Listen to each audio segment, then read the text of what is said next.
Space Café Web Talk time. Our Space Café Web Talk, 33 minutes with Vera Pinto, will begin soon.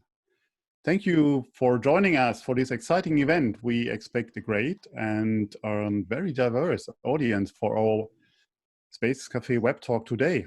We also appreciate your ongoing feedback. Thanks for that. So, who we are. I'm Thorsten Kriening, as usual. I'm your host today and co-publisher of SpaceWatch.Global.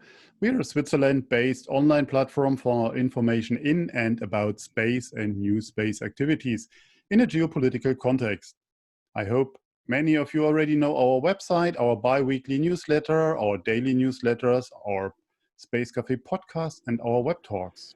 If you have missed any of our previous web talks, we have an archive available on our website in the event section. We host our Space Café web talks on a weekly basis. It is already the 8th edition. I hope you mark Tuesday at the same time in your calendar already. Let's do some housekeeping. Just to let you know, we are recording this webinar session and we will make it available on SpaceWatch.Global in a few days. We are also streaming the Space Café live on Facebook. If you would like to ask a question, just use the Q&A section on the lower end of the Zoom webinar screen as shown here, not the chat. But I'm happy to repeat that each week for you again and again. If you hit the Q&A tab, you will be able to type your question and send it over to us. You can also vote for questions. And if we don't get to your question during the session, we will try to follow up with you later to offer an answer. We can't guarantee that our guests will answer all your questions, but we will answer as many as possible. Today, we are leaving our space comfort zone, where most of us are comfortable. Instead, today we look at our society from a very specific angle. My guest today is a very powerful scholar and advocate, and I admire her for her work. She has been on the forefront in fighting for equality and inclusion in the space sector and beyond. And so I'm proud to welcome the wonderful Vera Pinto today. Vera is a policy coordinator and equality coordinator at DG DEFIS, the Directorate General Defense and Space Industry at the European Commission, specializing in European space policy and European space programs like Copernicus, Galileo, and EGNOS. She holds a master's degree in political science and international relations from the Nova University of Lisbon, Portugal. Prior to her working at the European Commission, she was an EU grant manager at the Portuguese Ministry of Justice and Home Affairs. Her main areas of interest are business development, market development, and space innovation. Whereby I understand space innovation, but business development as a hobby?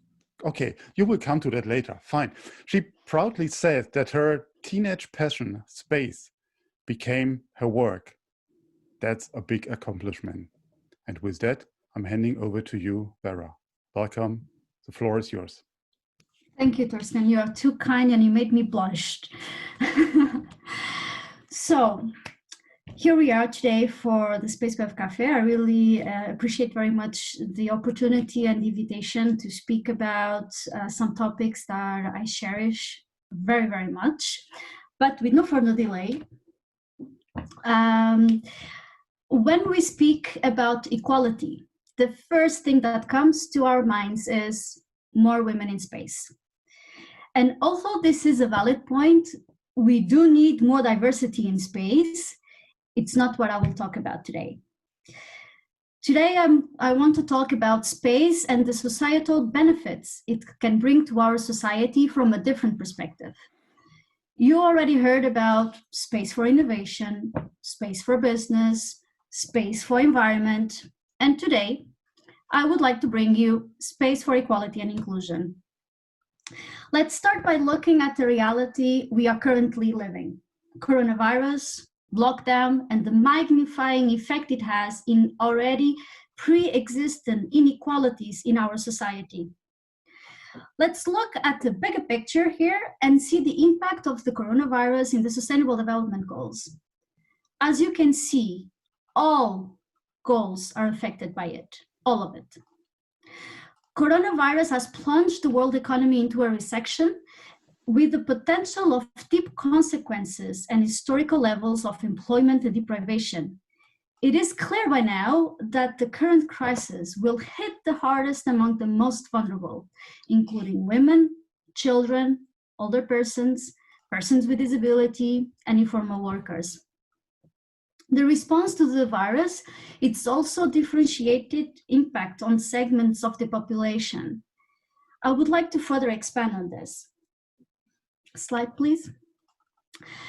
The crisis has brought a spike in domestic violence reporting at exactly the time that services, including rule of law, health, and shelters, are being diverted to address the pandemic.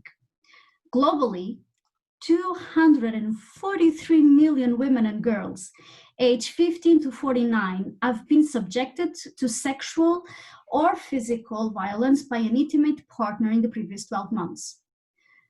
This number is likely to increase as security, health, and money worries bring more tensions and constraints, accentuated by the confined living conditions we are in. Emerging data shows that since the outbreak of the coronavirus, violence against women and girls has intensified. As stay-at-home orders expanded to contain the spread of the virus, women with violent partners increasingly found themselves isolated from people and resources that can help them. Let me remind you that 87,000 women were intentionally killed in 2017, the majority committed by an intimate partner or family member of the victim. Children. Children are not the face of this pandemic, but they risk being among their biggest victims. There are three main channels through which children are affected by this crisis: infection with the virus itself, the social-economic impacts of measurements and of measures to stop transmission of the virus and the end of the pandemic, and the potential long-term effects of delayed implementation of the Sustainable Development Goals. In the education sector, 888 countries have imposed countrywide school closures, affecting more than 1.5 billion children and youth. For example, when schools close, many children lose the meals provided at home and a zone of safety, including in Europe. Also, lockdowns measures come with the risk of children witnessing or suffering violence and abuse. Children in conflict settings, as well as those living in unsanitary and crowded conditions, such as refugees, are also at considerable risk. Children's reliance on online platforms for distance learning has also increased the risk of exposure to inappropriate content and online predators. Older persons are not just struggling with greater health risks, but also likely to be less capable of supporting themselves in isolation. Less visible, but no less worrisome, are the broader effects.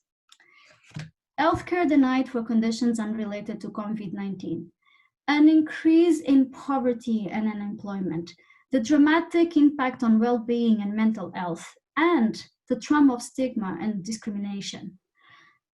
Efforts to protect older persons should not overlook the multiple roles they have in society, including as caregivers, volunteers, and community leaders. We must see the full diversity of people within the older persons category also. Women, for instance, are overrepresented among both older persons and among the paid and unpaid care who look for them. Next slide, please. Even under normal circumstances, persons with disabilities, visible or invisible, are less likely to access healthcare, education, employment, and to participate in the community. They are more likely to live in poverty, experience higher rates of violence, neglect, and abuse, and are among the most marginalized in any crisis-affected community. coronavirus has further strengthened the situation, impacting people with disabilities both directly and indirectly. An estimated 46% of older people aged 60 years and over are people with disabilities.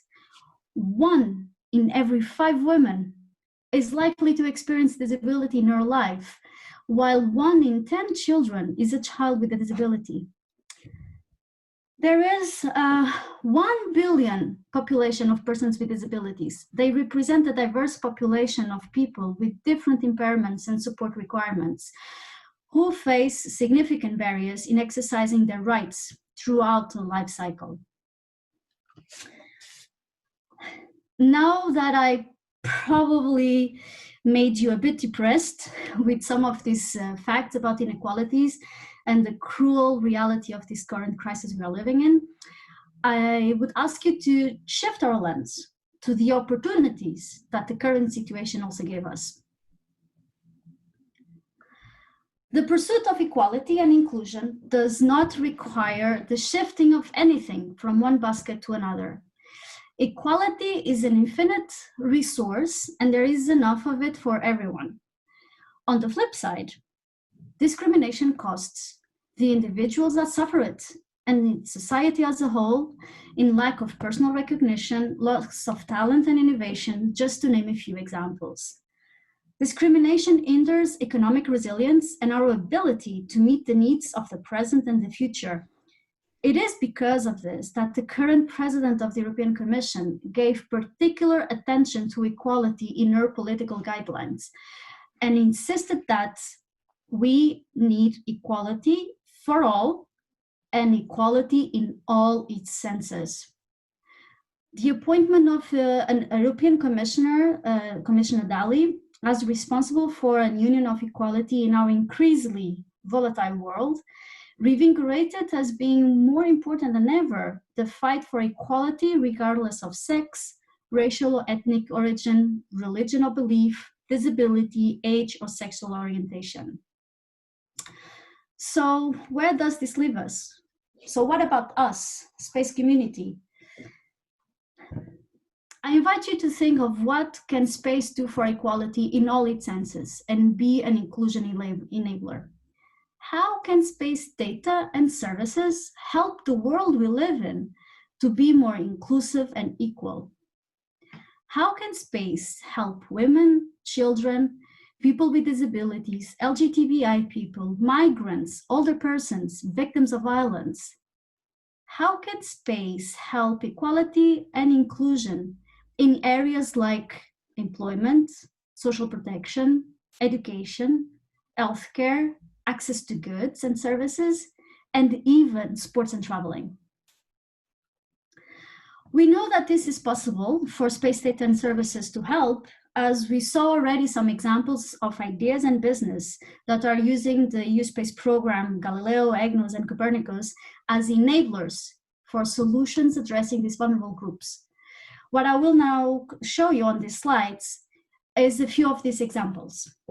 So NIM is a ring that the person who wears it can press it and send a help request to a number of predefined contacts by the person wearing it.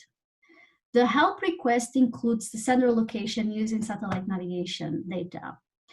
Although I didn't include on the slide, I would like also to mention last year we had a My Galileo app competition, and one of the finalists presented the Be My SOS. Be My SOS app is designed to use in extreme circumstances, just like NIM. The difference is that Be My SOS works just with voice command, and the app will send an alert with the exact location, SMS and email, and more info to the people the user has chosen. This application, for example, is useful for older people living alone.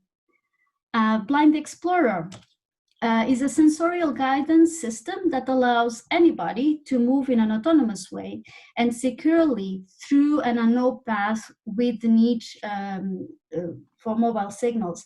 It is especially accessible for blind or impaired vision people.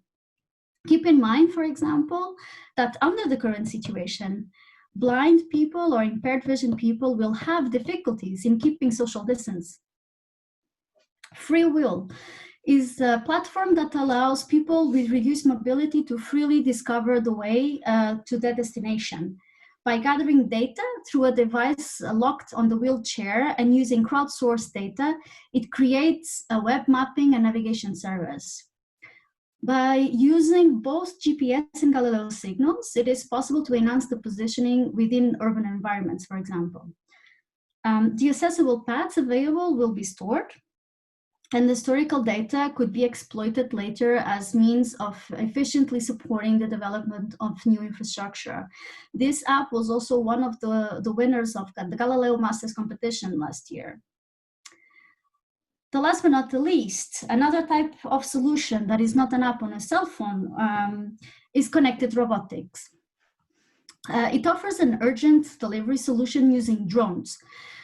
With the coronavirus pandemic, the need for social distancing and delivery without contact became a vital need, as most patients, especially those who are a risk group for developing a severe COVID-19 and suspect cases are in quarantine at home, pharmacies and hospitals struggle to attend the level of requests for home delivery medication.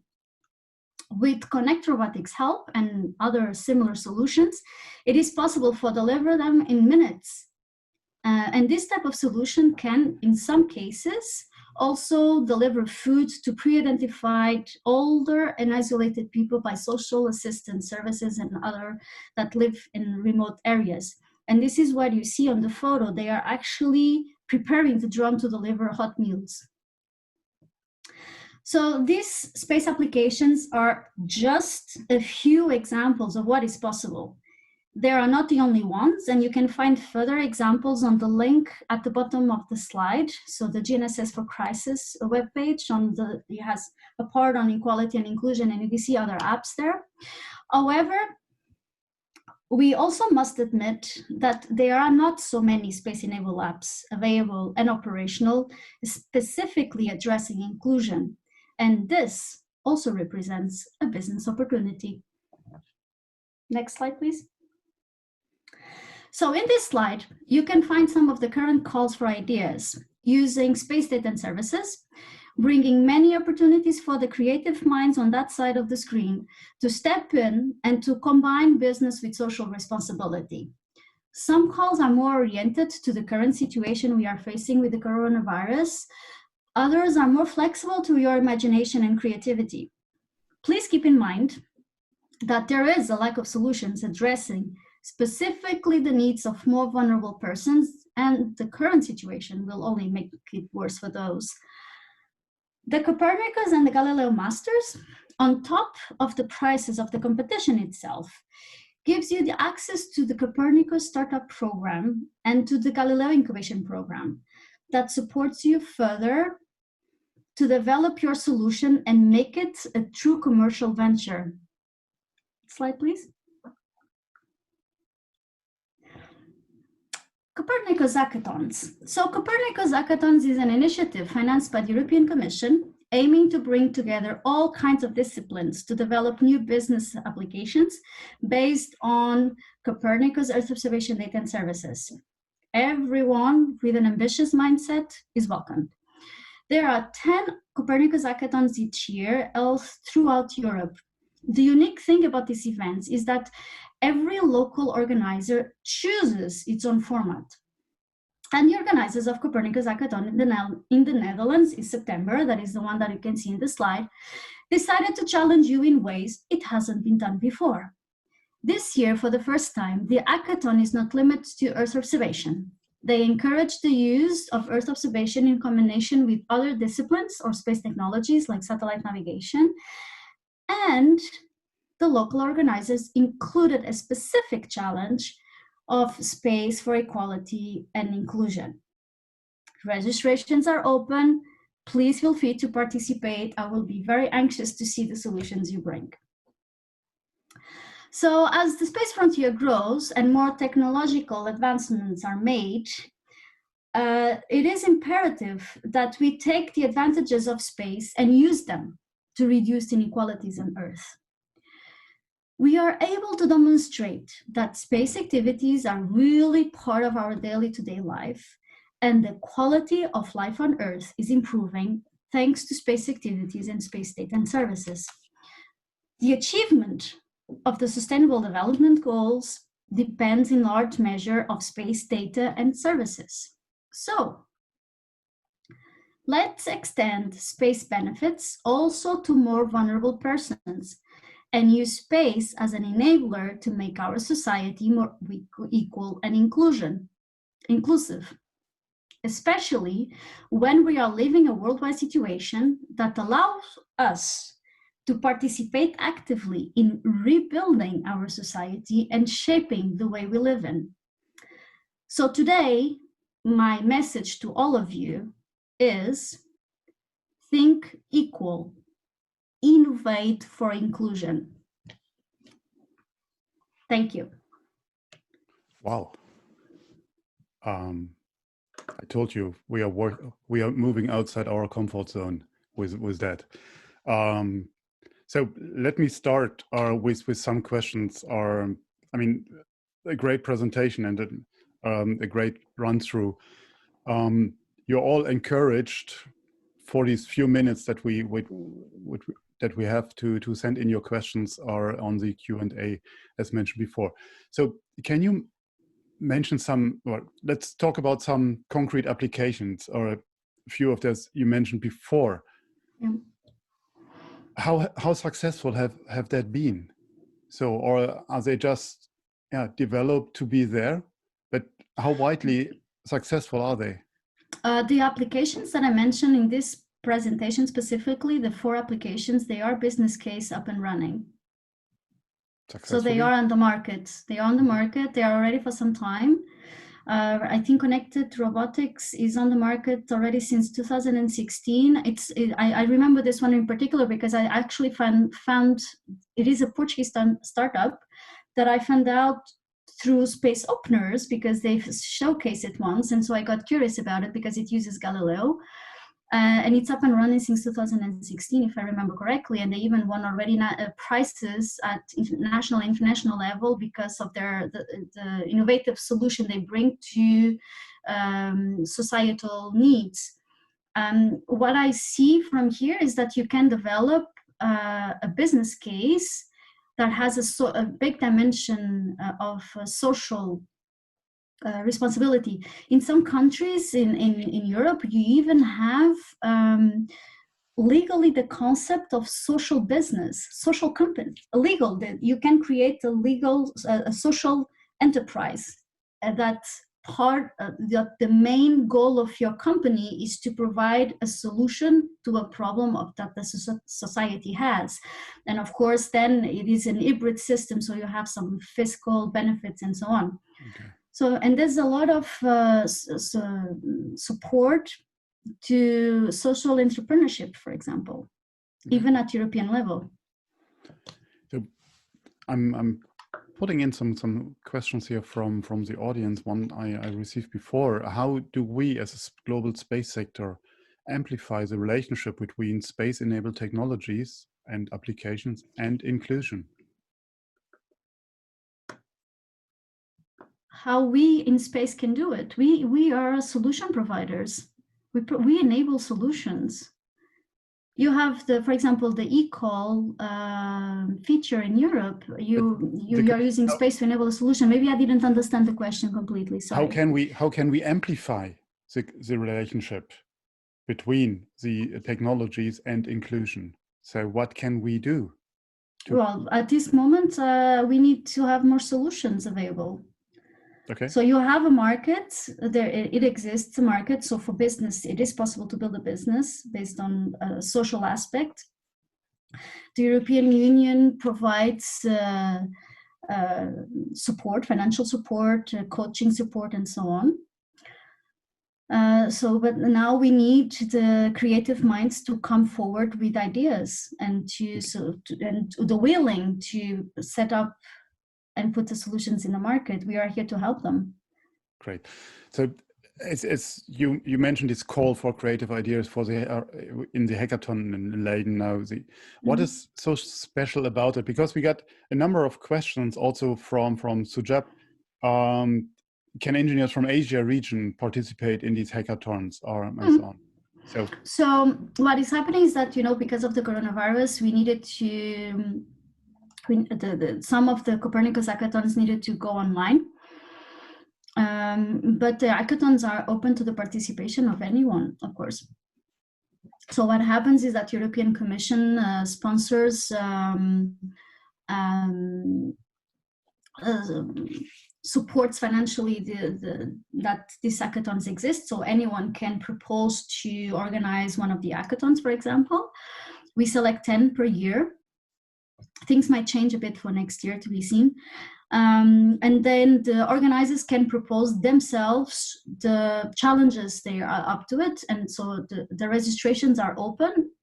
People can join one of the teams that wants to work in one of the challenges. Okay.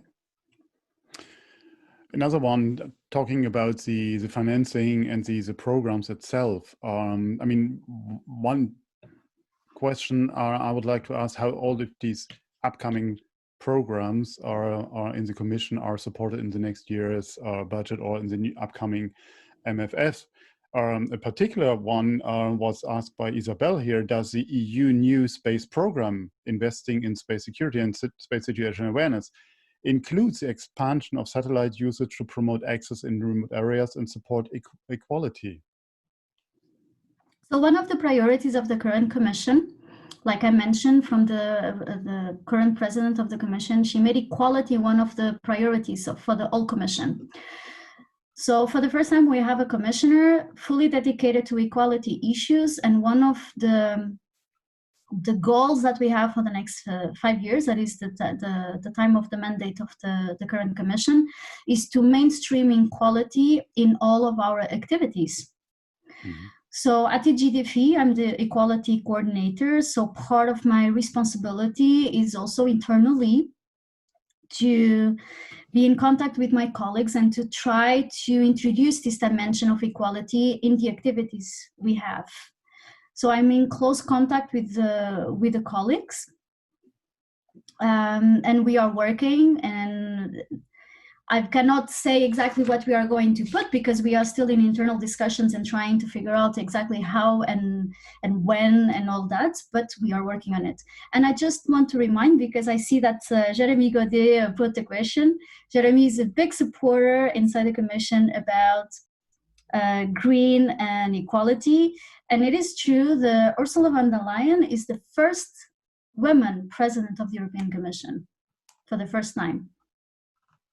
Thanks. So things are changing. Great. I don't want to mention that she is German. She's European. I mean, I think she's European. She grew up in Brussels. I know. One question from Maxime. So I think it's a very concrete one. What is your attitude to quotas as a way to foster equality? I can share my personal position on it. My personal opinion on it is that I don't like them because I think they should not be necessary. But however, I shared this with you yesterday. I saw this headline of a study about when we would achieve equality between sex, between women and men. And it was saying it will take us 96.9 years to reach it. So I will not be alive to see it. So if we want to speed up this process, we need quotas.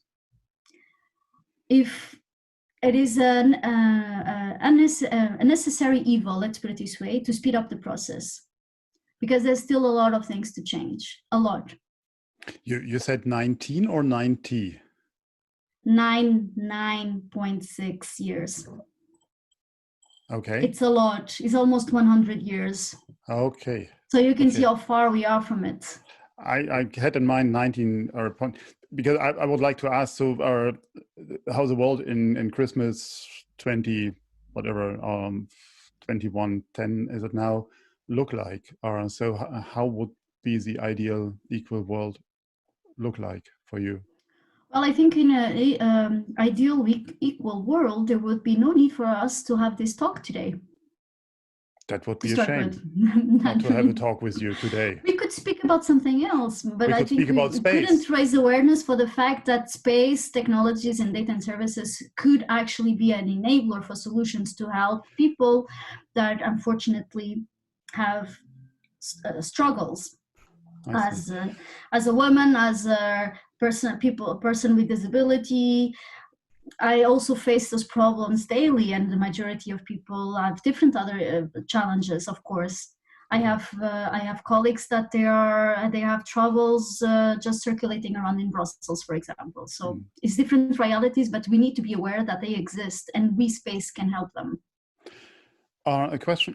Let me take a question from Ryan here. What are the key motivators we can promote to incentivize businesses to foster greater diversity and equality? I mean, it goes again in the same direction, of course. Well, I will share something that struck me a bit in a negative way. You know that, for example, there's at European level, you have a number of legislation that address equality. And two things, for example, is the web accessibility. The digital accessibility for impaired vision people is very, very bad in general. Also, there's legislation about it, but not even all public services are implemented it. So why not us, private companies to have this in mind and to make sure that everyone that has an impaired vision or blind can actually have access. And by the way, it's Global Web Accessibility on the 21st May. So there's a number of initiatives around it. Another thing that struck me also very much was the fact that since 2006 that we have specific legislation on what concerns the gender pay gap. And you can see the differences between countries in Europe. They are so big. You have countries that actually implemented and managed to close this gap, others don't. And what we are speaking is like you and me being paid exactly the same for the same job that we are doing. And this seems so small, but has a huge impact in the long run. Because, for example, the pension gender pay gap goes around 30%. Women get less 30% than men when they reach pension because their salary is also less while they are working. So you're talking about something that seems very simple, but it's actually more complex, and it has a snowball effect towards generations. So I think that companies should start by having also these things in mind. Training for managers, training for staff, make them aware of that, there's some simple exercises you can do. Just put a blindfold in your eyes and try to walk around in your company. And you will find out that most likely the way that the furniture is placed is not very optimal. It's these simple things that sometimes help to raise awareness and make people sensitive. And they will bring this to their daily activities, and they will start doing small transformations. Baby steps. The last one, I'm also taking the one from Ryan here, as he is a big supporter of these activities. How do we ensure a greater diversity of participants at space events, such as European space conferences and so on? And I'm particularly mentioned this question because I have the pleasure to moderate tomorrow a panel in Abu Dhabi. I mean, virtually, of course, no? And make a guess how many women are there in the panel. But you might be surprised. And Ryan and I, we have a long story with this conference, in fact. And at the time, I remember Ryan made a comment about the question of diversity at the events. And in fact, the European Space Policy Conference this year, it had some panels that they were not diverse at all. They had others that were diverse at all. And I actually bother myself to do the math. And I really count all the speakers of the event after Ryan's comment, because it really triggered something on me. And in fact, you know that women, the astronauts that went to space are around 11% at this moment, 13 maybe, with the last two that went. But in the Space Policy Conference, there were a ratio of 25% of the speakers were women. The issue that the lack of diversity in the conference shows is not directly linked, in my opinion, with gender. Is related to the fact that in Europe, around 30% of the boards and senior management are women. So considering that the European Space Conference is a high-level conference, so you are talking about CEOs, ministers, commissioners, and so on, what it actually shows is that we don't have women in higher-level management positions. But we are paying attention to it, and we are doing an effort to, already for some time, when youth space programs, when we organize events, we try to bring diversity on board of our events. I must admit, as I organize already sometimes it's not easy. It's not easy to find speakers, good speakers that are women or not. I still have meetings that I'm the only woman around the table, huh? This still exists, especially more technical meetings. Absolutely. You will be surprised to see the lineup for the next 3 events are on our end, which I'm going through in a second. Vera, thank you very much. I'm afraid we have to come to an end as we try to stick with our 33 minutes even so I would enjoy continuing this talk with you, because I think there's a lot to do with it. But be sure we will follow up on these topics in our Space Café web talks and in our magazine, of course. And if I can have my next slides from the production team. So our next webinars are on the 26th, and yes, he is a man. I will discuss with Professor Kai-Uwe Schrogel, the president of the IISL, his thoughts on space law for the future. And I'm very excited about it. We got a lot of bookings already for that event. So if you're interested, get your seat fast, as our webinar tickets are at one stage limited. On the 2nd of June, I call Dr. Rajagopalan, the Distinguished Fellow and Head of the Nuclear and Space Policy Initiative at the ORF New Delhi in India, my guest.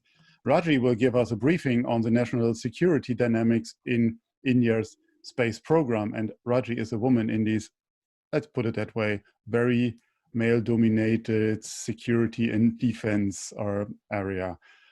And as a first-hand announcement, even so, I learned when I put up the events on Eventbrite early in the day, then people are registering already. So we have already over 30 registrations. For the 9th of June, I will have Yvette Gonzalez, the Director of Outreach of the International Institute of Astronautical Science and the Project POSSUM, as my guest. Yvette will tell us what POSSUM is and explain who citizen science research can save the world. All these events are online on Eventbrite. As always, we would like to hear your feedback, so please check in with us on Twitter, Facebook, or LinkedIn. Don't forget to sign up to our daily or bi-weekly newsletters. And if you're able and interested to sponsor, and that includes the European Commission, of course, our 70-page SOAR Group e-brief on perspectives from international space experts on the executive order of President Trump, please let us know. We really need your support, also as a potential sponsor for these kind of web talks here. Thank you all very much for your interest today. Thank you, Vera, for your exciting talk and being my guest. And thanks again to my entire team behind the scenes for doing that great job week by week. Again, I hope you all would stay safe and stay healthy. Thank you for joining us. I hope to see you next week. In the meantime, visit our website and follow us on social media. Thank you very much and have a great day. Bye-bye.